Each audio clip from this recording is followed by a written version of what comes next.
Hi, it's Ian Matthews. I'm back here again with today a very colourful Tango taster, and we're going to be focusing on collaboration. Now, there have been some sessions we've done in the past that have shown collaboration as a how-to. What I want to try and do with this one is give you an idea of how you might want to use it. For that reason, I apologise if some of this is going to look a bit fuzzy with the autofocus of the camera, but I want to sort of show you how I'm using an iPad to use our Tango Multitouch app to access the screen. You don't need a Tango Multitouch app necessarily. You can use any internet connected device, be it iPad, Android device, phone, PC, Chromebook, whatever you'd like, as long as it's got an internet capability and you can access the address bar from it. The address bar is more difficult to use, and we do recommend the free Tango Multitouch app, but of course that does at this stage rely on iPads. So, what I've got on the board at the minute is a pre-made session that's looking at the Day of the Dead, and part of the lesson plan it gets to is to consider, or have the learners consider, what would you like to always remember and why. So what I want to do at this stage is have each of the learners send up images, ideas and so on to the screen so we can have a kind of a collection of the class's ideas as to what they would like to remember. So I'm going to show you how I would do that. First of all, you've got to go to the collaboration button here. By selecting it, ensure that this one's turned on. I mean, you can't really turn it on and off as such because it'll just disconnect, but it'll say to you that that's effectively available by the fact that it's green. The one on the right is effectively the on and off button. So I'm going to turn it on, yeah?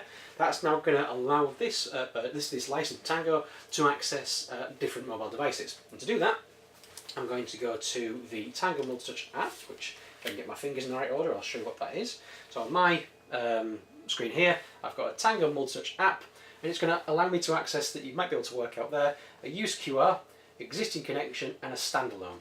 The standalone will in effect allow me to make my own little mini Tango screen on here, but what I want to do is to connect to this point. So the next button along the collaboration bit here is a QR reader.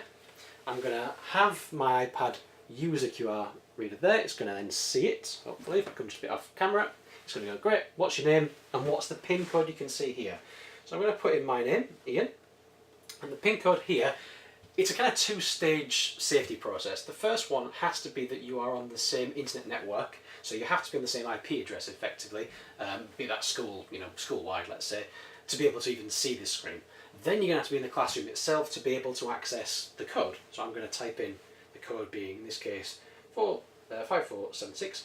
That'll randomly change each time, as will this, to effectively allow different sessions to happen at the same time.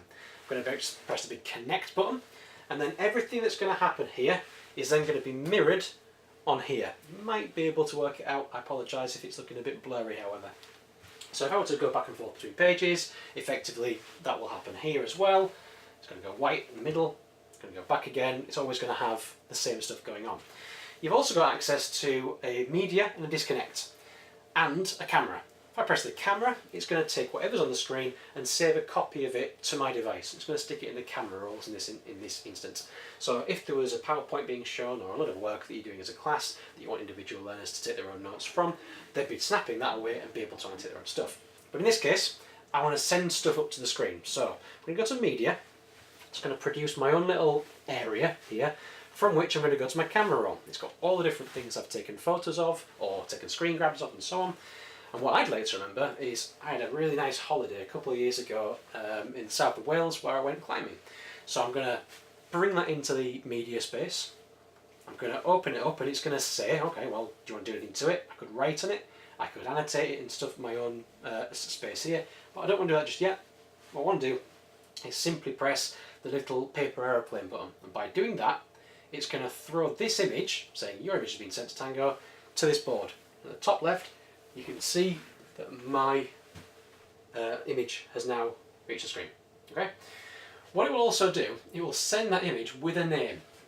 It's going to be really difficult to make out because we want it to be small, but if I just bring it into that area there, it'll say who sent it. So if there was something that you wanted to draw attention to from an individual learner, you can see who's done it. But in the first instance, if we're doing, say, let's say maths answers and all the kids are writing something and they're sending it to the screen, we don't want them to feel as though that they're immediately being singled out for getting something right or wrong. If they can see that 30 of the learners have sent up images, because this can in potential connect 32 devices at once, you could have all the answers over the screen, And the kids can look at each individual answers in comparison to everyone else's and decide and reflect on whether or not that was the correct answer that they threw up to the board. Let's say though, as a teacher, I want to be able to go, okay, well, where is that?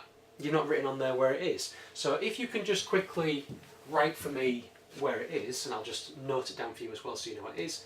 If I write where on the top, and then, yeah, it's going to stick to it. If I press and hold and select share, it's going to ask who I want to share it with. In this case, only one's connected, and that's me. So if I select it and press send, what's going to happen is that image is going to then come back to my device, and I can see it says where. I'm going to say, oh, okay, I missed that. Yeah, sorry. Let me just tell you that it was, and if I write on with a pen, you can just make this out. This is, I think it was called St. David's. Okay, so I write that there and send it back again.